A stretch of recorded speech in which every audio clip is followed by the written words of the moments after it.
ಏನು ದೈವ ಬುದ್ಧಿ ಕೊಡ್ತಾ ಏನೋ 51 ಎಕರೆ ಅವರು ದಾನ ಮಾಡಿದ್ದಾರೆ ಶ್ರೀನಿವಾಸ್ ಅವರು. ಒಂದು ಪೇಪರ್ ಐತೆ, EC ಕೂಡ ಐತೆ. ಆಮೇಲೆ ಎಲ್ಲ ಆಗಿರೋದು ಬೋಗಸ್ ರೆಕಾರ್ಡ್ಗಳು ಮಾಡ್ಕೊಂಡು ಇನ್ನ ತನಕ ಬಂದು ನಿಂತ್ಬಿಟ್ಟೈತೆ.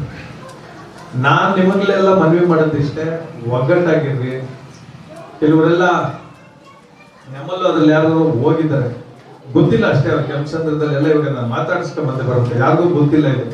ಏನೋ ಜಮೀನ್ ವ್ಯಾಪಾರ ಮಾಡ್ಕೊಂಡವ್ರೆ ಅಂತ ಅವ್ರ ಜೊತೆ ನಿಂತ್ಬಿಟ್ಟಾರೆ. ಯಾರು ಇಲ್ಲಿ ಅವ್ರ ಪರ ಇರೋರು ಯಾರಲ್ಲ. ನಮಗೆ ಒಂದು ಬೇಜಾರಾಗಿದ್ದೇನು ಅಂದ್ರೆ, ಯಾರೋ ಬೆಂಗಳೂರಿಂದ ಬೌನ್ಸರ್ಗಳು ಬಂದಿಲ್ಲಿ ಕಾಂಪೌಂಡ್ ಹಾಕಕ್ ಬಂದ್ರು, ಇಲ್ಲಿ ರೈತರಿಗೆ ಓಡಾಡಕ್ಕೆ ದಾರಿನೆಲ್ಲ ಬಂದ್ ಮಾಡಕ್ ಬಂದ್ರು. ಆಗಿದ್ದು ಬೆಳಕಕ್ಕೆ ಬಂದ್ರು. ಇಲ್ಲಾಂದ್ರೆ ಅವರು ಸುಮ್ಮನೆ ಇಟ್ಬಿಟ್ಟಿದ್ರೆ ಈ 50 ಎಕರೆ ಯಾರು ಕೇಳೋರು ಇಲ್ಲಿ ಈಚೆನೆ ಬರ್ತಾ ಇರ್ಲಿಲ್ಲ.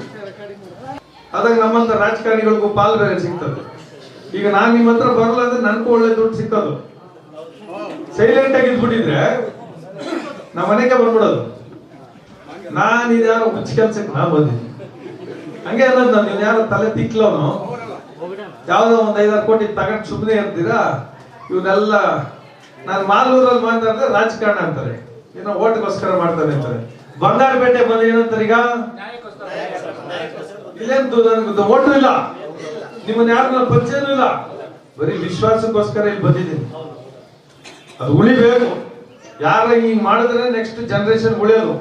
ನಿಮ್ ಮಕ್ಕಳಿಗೆಲ್ಲ ನಾಳೆ ಎಲ್ಲಿ ಬರ್ತೀರಿ? 7 ಎಕರೆ ಕಣ ಬರ್ತೀರಿ, ಏನೋ ಗ್ರಾಮಟನ ಅಂತೀರಿ. ಹಂಚಿ ಎಲ್ಲ ಊರವ್ರಿಗೆ ಕೆಂಪಸಂದ್ರದವ್ರಗ ಯಾರು ನಿಮ್ಮವ್ರು ಇಲ್ದವ್ರಗ 19 ಎಕರೆ ಕೆರೆ ನೀರು ಬಂದ್ರೆ ದನಗಳಿಗೆ ಆಗ್ತವೆ. 19 ಎಕರೆ ಕೆರೆ 4 ಎಕರೆ ಮಾಡ್ಬಿಟ್ಟಾರೆ ಪಾಣಿಲಿ. ಎಲ್ಲ ಏನ್ ಯಾರೋ ಮಾಡ್ಕೊಂಡಿದ್ರೆ ಪರವಾಗಿಲ್ಲ. ಯಾರೋ ಊರಲ್ಲಿ 1 ಎಕರೆ 1/2 ಎಕರೆ ಓದ್ಕೊಂಡಿದ್ರೆ ಯಾರೋ ನಮ್ಮವ್ರೆ ಬಿಡು ರೈತರು ಅಂತ ಬಿಟ್ಬಿಡ್ಬೋದು. ಯಾರೋ ಆಂಧ್ರದಿಂದ ಬಂದು ತೊಡೆ ತಟ್ಕೊಂಡು ಬಂದು ಕಾಂಪೌಂಡ್ ಹಾಕ್ತಾರೆ, ನೀವೆಲ್ಲ ನೋಡ್ಕೊಂಡು ಕೂತ್ಕೊಳ್ಳೋದು ತಪ್ಪು. ಏನಾಗ್ಬಿಡ್ತದೆ, ಇದು ಪೊಲೀಸ್ ಡಿಪಾರ್ಟ್ಮೆಂಟ್ ಬಳಸ್ಕೊಂತಾರೆ ಕಾಸು ಕೊಟ್ಟಿ. ಎಲ್ಲದಕ್ಕೂ ದುಡ್ಡು. ನಾವ್ ಇಷ್ಟೆಲ್ಲ ಮಾಡಿದೀವಿ, ಇದುವರೆಗೂ ಒಬ್ಬ ದರ್ಜಿ ಕೊಟ್ಟಿಲ್ಲ. ಇನ್ನು ಎಜುಕೇಶನ್ ಡಿಪಾರ್ಟ್ಮೆಂಟ್ ಕೋರ್ಟ್ಗೆ ಹೋಗ್ತೀನಿ, ಇದ್ರ ಕೊನೆ ಮುಟ್ಟ ತನಕ ಇಡ್ತೀನಿ, ತಲೆ ಕೆಡಿಸ್ಕೊಬೇಡಿ. 1 ರೂಪಾಯಿ ದುಡ್ಡು ಯಾರು ಹಾಕ್ತಿಲ್ಲ. ದೇವ್ರು ನನ್ನ ಗಟ್ಟಿಯಾಗಿ ಕೊಟ್ಟಾನೆ, ದುಡ್ಡಿಗೇನು ಸಮಸ್ಯೆ ಇಲ್ಲ. ನೋಡಿ, ಇವ್ರು ಲಾಯರು, ನಮ್ಮ ಲಾಯರ್ ಸಂಘದ ಅಧ್ಯಕ್ಷ ಕೃಷ್ಣಪ್ಪನವರು, ಇವರು ಕೋಲಾರ ಲಾಯರು. ಇದುವರೆಗೂ 1 ರೂಪಾಯಿ ದುಡ್ಡು ತಗೊಳ್ದೆ ನಿಮ್ದೆಲ್ಲ ಇಷ್ಟು ಅರ್ಜಿಗಳೆಲ್ಲ ಬರ್ದಿ ಇವರೆಲ್ಲ ಸೇರ್ಕೊಂಡೆ ಈ ಮಟ್ಟಕ್ಕೆ ತಂದು ನಿಲ್ಸಾರೆ. CM ಕಳಿಸಿದೀವಿ, ಮೋದಿ ಅವ್ರಿಗೂ ಕಳಿಸಿದೀವಿ, ಪ್ರಿನ್ಸಿಪಲ್ ಸೆಕ್ರೆಟರಿ, ಚೀಫ್ ಸೆಕ್ರೆಟರಿ, ಈ ಕೋಲಾರ DC ಅವರು, ಕೋಲಾರ AC ಅವರು, ಎಲ್ಲಾರ್ಗು DDPI, ಇನ್ನು BO ಸಾಹೇಬರು, ನಮ್ಮ ಮಾಲೂರು ತಾಲೂಕು BO ಸಾಹೇಬರು ಕೊಟ್ಟರೆ ಇನ್ನು ಈಚೆನೆ ಹೊಟ್ಟಿಲ್ಲ ಯಜಮಾನ್ರು, ಇನ್ನು ಕೂತವ್ರು. ಹೀಗಾಗಿ ಹೇಳೋದಲ್ಲಪ್ಪ, ಇವಾಗ ಜೋರಾಗಿ ಮಾತಾಡೋದಪ್ಪ. ಅದ್ಯಾವ್ದು ಶಿಡ್ಲಗಡ್ದಾಗ ಆಯ್ತಲ್ಲ, ಹಂಗಾಗಿರ್ತದ. ಆಮೇಲೆ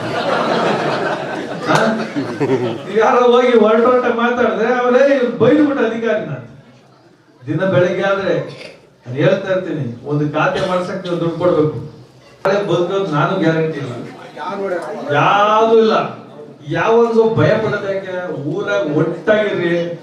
ಈ ಜಮೀನು ನಮ್ದು, ಯಾರ್ದು ಈ 10 ಊರಿಗೆ ಸೇರ್ಬೇಕಾದ್ದು ದಾನ ಕೊಟ್ಟಿರೋ ಜಮೀನ ಉಳಿಸ್ಕೊಳ್ಳೋದು ನಮ್ ಕರ್ತವ್ಯ. ಏನಾರ ಇದ್ರ ವಿಷಯ ಬಂದಾಗ ಎಲ್ಲರೂ ಒಗ್ಗಟ್ಟಾಗಲಿ.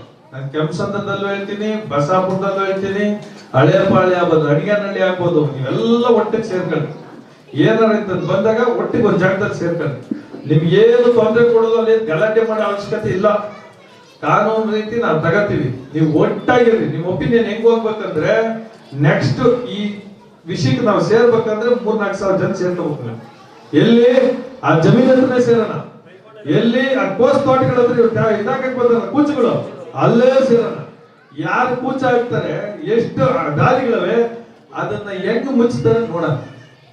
ಇವ್ರು ನಾನು ಈ ಜಮೀನ್ ಏನ್ ಮಾಡ್ಕೊಂಡವ್ರೆ, ಯಾರು ಗಂಗಾಧರ್ ನಾಯ್ಡು ಅಂಡ್ ಕಂಪನಿ ಏನ್ ಹೇಳೋರೆ, ಅವ್ರಿಗೆ ಹೇಳ್ತಾ ಇರೋದಷ್ಟೇ. ನಿಮ್ ಮುಖಾಂತರ ಅದು 300 ಎಕರೆ ಜಮೀನ್ ಐತೆ. 50 ಎಕರೆ ನೀವು ಸ್ಕೂಲ್ ಬಿಟ್ಬಿಟ್ರೆ ಆ 250 ಎಕರೆ ಉಳಿತದೆ. ಇಲ್ಲ ಅಂದ್ರೆ ಆ 300 ಎಕರೆನೂ ಬೋಗಸ್. ನನ್ಗೆ ಗೊತ್ತದ ಏನು ಅಂತ, ಅದು ಪೂರ್ತಿ ಬೋಗಸ್.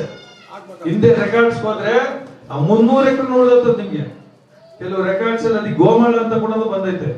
ಆ ಗೋಮಾಳ ಅಂತಿದ್ದು ಇನಾಪೊಲಿಷನ್ ಆಕ್ಟ್ ಹೆಂಗ್ ಹೋಯ್ತು, ನೀಟಾಗಿ ಹೋದ್ರೆ ವಕೀಲರವ್ರೆ ಇವರೆಲ್ಲ ಸೇರ್ಕೊಂತಾರೆ. ಸೇರ್ಕೊಂಡು ಎಳೆಯಾಗಿ ಹಿಡಿತಾವ್ರೆ. ಇವಾಗೆಲ್ಲ ಡಾಕ್ಯುಮೆಂಟ್ಗಳನ್ನ ಕೆಲವೆಲ್ಲ ಹರಿದಾಕವ್ರೆ, ಕೆಲವೆಲ್ಲ ಒಳಗ್ ಸೇರ್ಸವ್ರೆ. ಇದ್ರಿಗೆಲ್ಲ ನಮ್ಮ ವಾದ ತರಕ ನಿಪುಣರು ಜಾಸ್ತಿ ಅಲ್ಲ, ಯಜಮಾನ್ರ ಅಂತವ್ರು. ರಾಜಕಾರಣ ಯಾರನ್ನು ವಿಮರ್ಶೆ ಮಾಡೋದು ಬೇಡ ಇವತ್ತು ಎಲ್ಲ